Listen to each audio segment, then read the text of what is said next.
Hello everyone, my name is Dr. John Gross and welcome back to another GIS lecture video.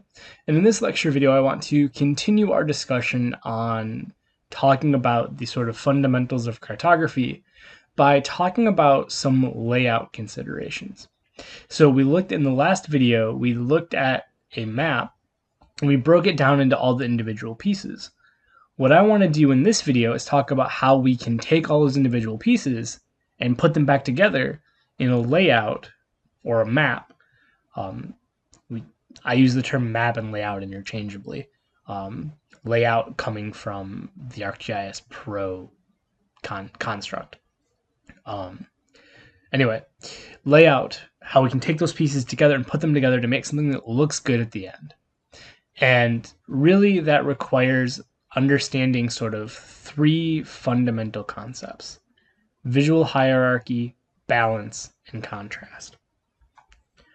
So if we give ourselves a little bit of space here, and we're actually going to look at, I've got a piece of the map that we looked at before, because while we're talking about these concepts, I want to highlight, it's not really a map element, but it's something to be aware of, and we're going to talk about that as it comes up. But I want you to just be aware that we are going to be using this sort of half piece of map momentarily.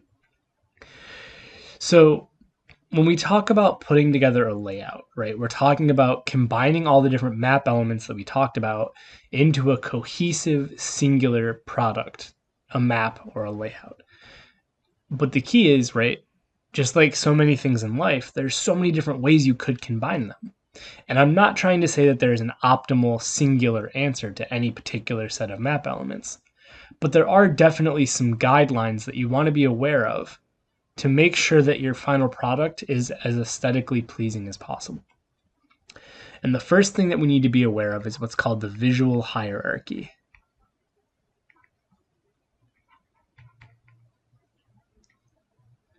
If I could spell hierarchy, that would be helpful.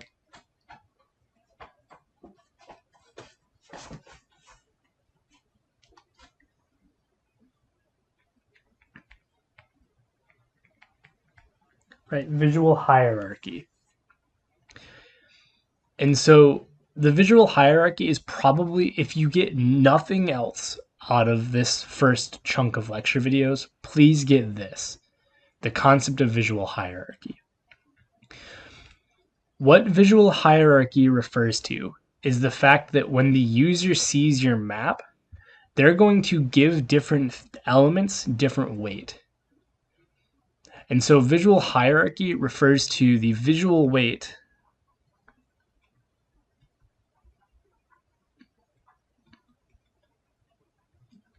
a user gives different map elements.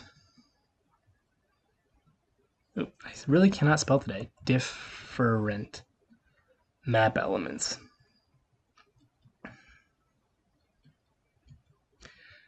Right.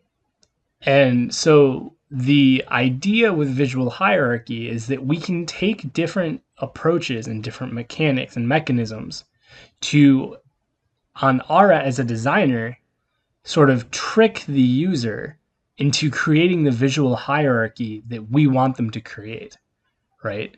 Because here's the trick, right? With the visual hierarchy, right, things that have a higher visual weight are deemed more important, right? I'm gonna make this in a different color because it's really important, right? That was a really bad star, right? Things with more visual weight, that makes sure that doesn't look like a W, with more visual, wow, my handwriting is just really bad right now, with visual weight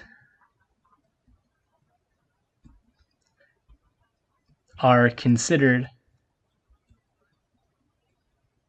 more important.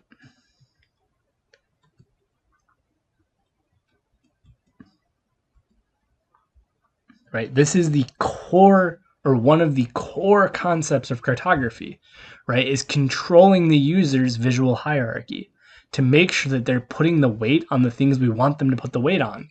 Because whatever they see as having the most visual weight is going to be the most important, right? And so there are really two things that we can do to improve or manipulate the visual hierarchy, right? The first is going to be placement.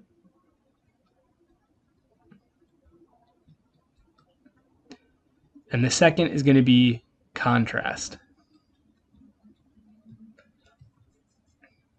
Okay, so I want to talk about each of these things separately.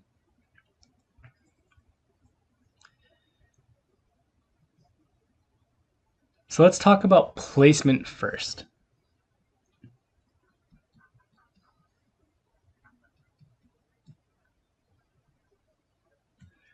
Right. So there is a perception within maps, right? That when you look at a map, your eye goes slightly up and left of center.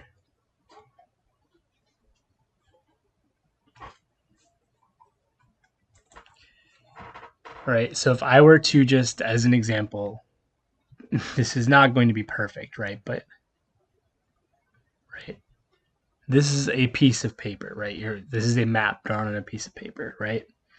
The true center is going to be the center in both coordinates, right? So that's the true center.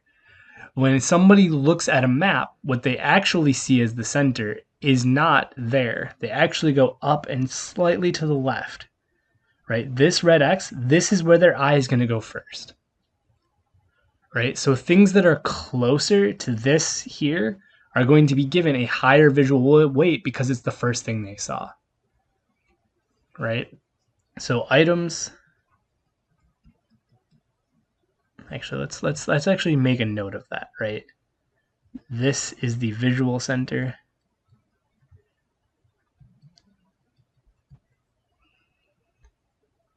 Right. This is the true center.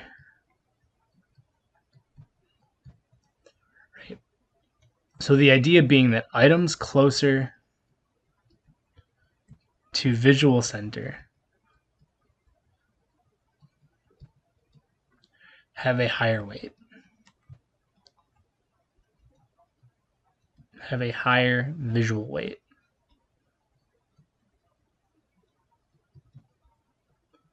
Right? So one way to increase the visual weight or to make them higher in the visual hierarchy or make them seem more important is to simply place them more or less in the center, specifically center and then up and to the left slightly. Right? But here's the thing. We don't want to do that with every single map element, right? With placement comes this concept of balance. And I'm going to put this in as a different color, right? With placement comes this concept of balance, right? Is that we want to make sure that the map elements are distributed nicely across the map, right?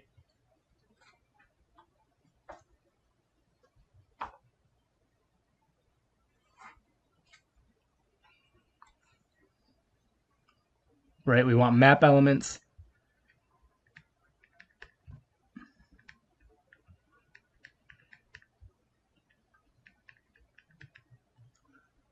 to be nicely distributed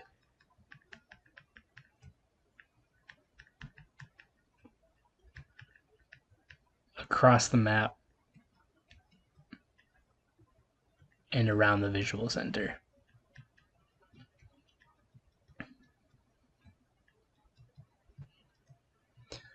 So I said a little bit ago that we would be using this little piece of the map because there is an additional map element, but it's not really an element in the sense that you don't make it or add it. It's actually the thing that we're covering up, and that is what's called white space, right? So I'm just going to go in here with this here. I'm just going to kind of mark up, right, on this particular portion of the map, right? All this orange stuff, right? This is all what's called white space.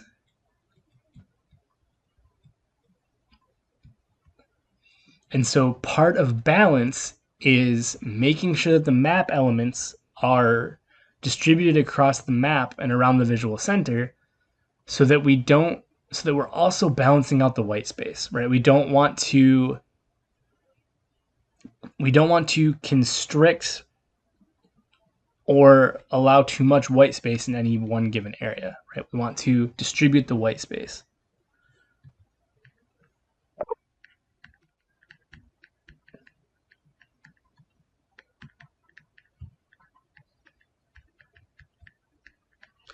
Now, even having done GIS and cartography now for over a decade, balancing white space is still one of the things that I personally struggle with the most. And honestly, in some respects, balancing white space is almost more of an art than a science. So just kind of getting a good feel for like, okay, there's too much white space between these. There's not enough white space between these elements, right? Balancing out that white space comes with practice. But again, the idea with balance and placement is that we can use the placement of an element to increase its weight in the visual hierarchy, but we have to be careful that we don't focus so much on placement that we ignore balance and the fact that we want the overall map to have a good distribution of map elements and a good visual feel in terms of the white space. If you have too much white space in an area, it's going to feel empty. If you cramp items too close together so that the white space gets constricted, that will also have a negative impact. So you want to make sure that you have each map element is distributed, but also that the map elements relative to each other have enough room to breathe, that there's enough white space between the map elements so that even if everything is evenly distributed, individual elements don't seem cluttered together. So the other way that we can approach increasing or decreasing visual hierarchy is with contrast. Let's go ahead and give ourselves a little bit more room here. The other thing that we can do is called contrast.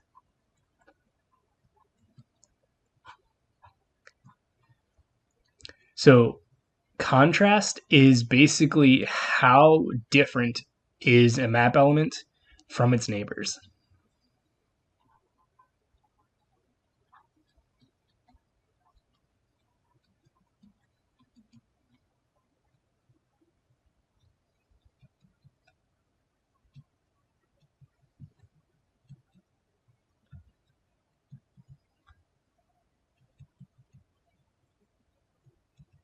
Right. So for example, right, these three X's relative to each other all have low contrast. Right? If I make this X and then in the middle, right, I change its color, right? This X has high contrast because it's very different from its neighbors. Let me erase those for a second, and we'll go through more pointed examples here in a second, right? Things that are very different,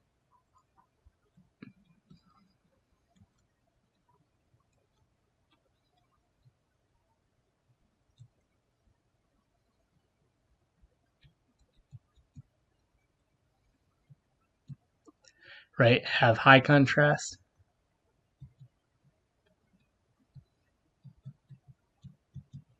Right, things that are similar have low contrast.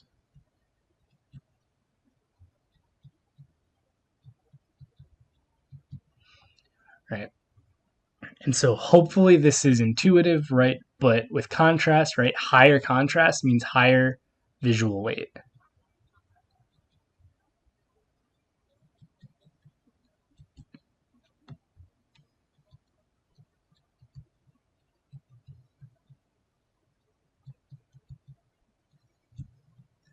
Right? The idea here being that if something is very different from its neighbors, it's going to stand out more. The user is going to look at it, they're going to feel like it's more important. So, how do we improve contrast? Well, there's a couple of things we can do, but generally speaking, there are three sort of key ones. The first thing we can do is we can change the size, right? bigger has more contrast.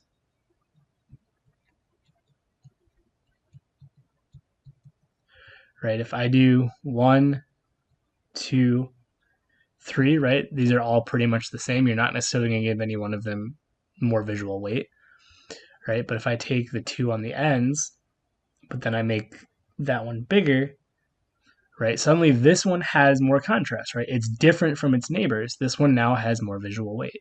So if we make something bigger, we can increase its contrast, we can improve its position in the visual hierarchy.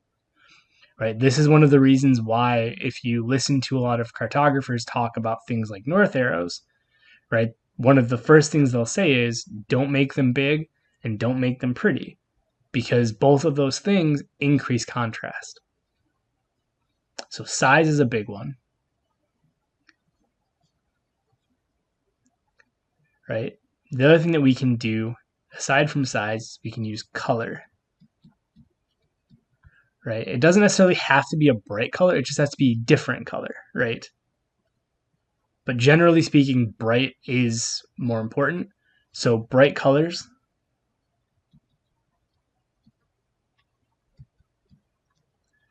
on dark backgrounds,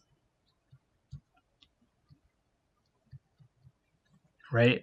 So for example, even just this text, right? Not even doing an example yet. Just this text, right? The fact that it's white on a black background, this white text has high contrast, and because it's bright, it seems important. That's why you read this instead of looking at the background, right? That's sort of a sneaky example that's relevant to what we're actually doing, but we can apply the same concept to a map, right? And I'm going to go through an example again, right? If we do something like this, if we have, let's say we have 3 gray circles, right?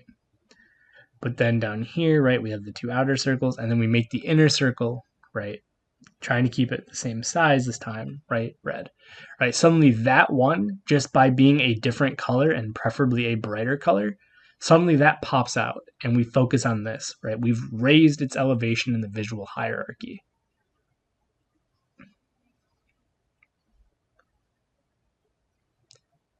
And the final thing that we can do, these two are the 2 big ones. Make it bigger, make it colorful.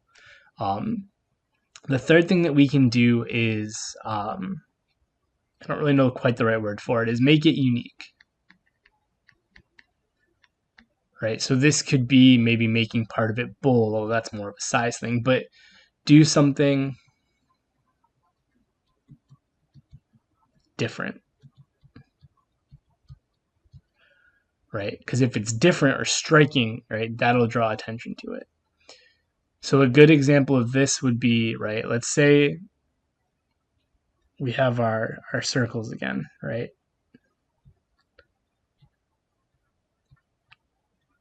But if instead of changing its size or its color, maybe I make this one a star, right? Suddenly this one's interesting. It's different, right?